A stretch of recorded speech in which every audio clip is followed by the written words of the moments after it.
jump into two more Poland females here. Lot 37 is closest to you on the screen. That will be 19-3, kind of the more colored up one, if you will. And then 19-4 there on the far side. She's kind of been a Facebook highlight there the last couple days, and we'll talk about her in a second.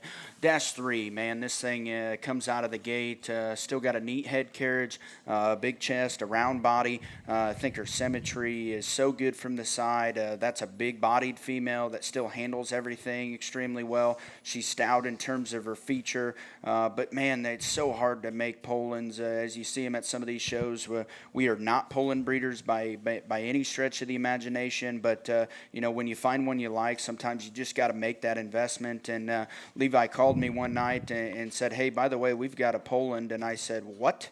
And he said, "Yep, we got a Poland, and she's a darn good one."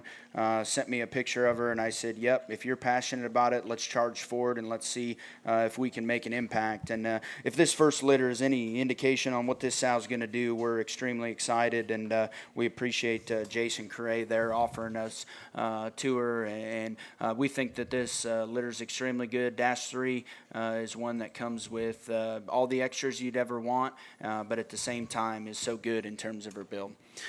Yeah, really powerful and kind of an outlier in terms of being a moderate, bulky-bodied one that's really opened up and dense. That one is, again, got sow power written all over, in my opinion.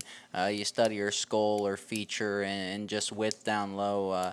She's a tank, and one that still is flexible in terms of the way that she utilizes her build down low.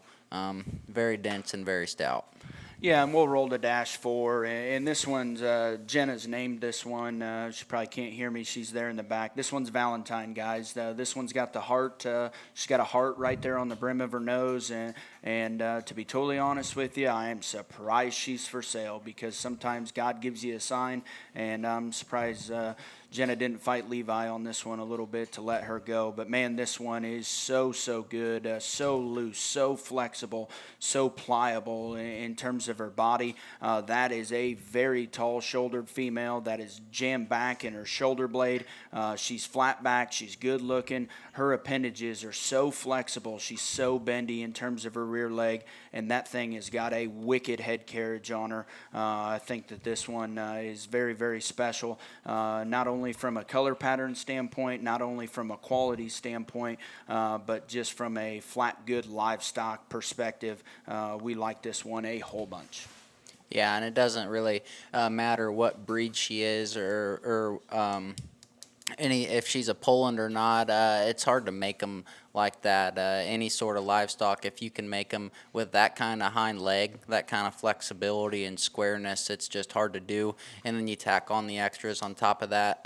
Very neat looking, dark pigmented, still stout skulled, tall shouldered and elevated and dead level in terms of her proportions. But man, I tell you what, that one is, we talked about how good built these set of pigs have been just in general, but this one has got a killer hip and hind leg, and it's hard to do that, especially in the Poland breed.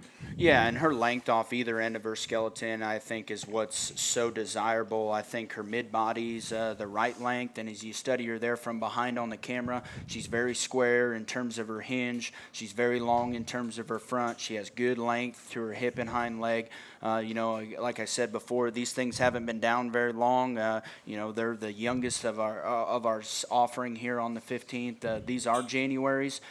They've just come down here in the last few days and hit the ground running. I think that this set is very good. We'll get into some males here on the next two, but very high on this litter of Polands, and my hat's off to Levi for making the investment where he saw fit.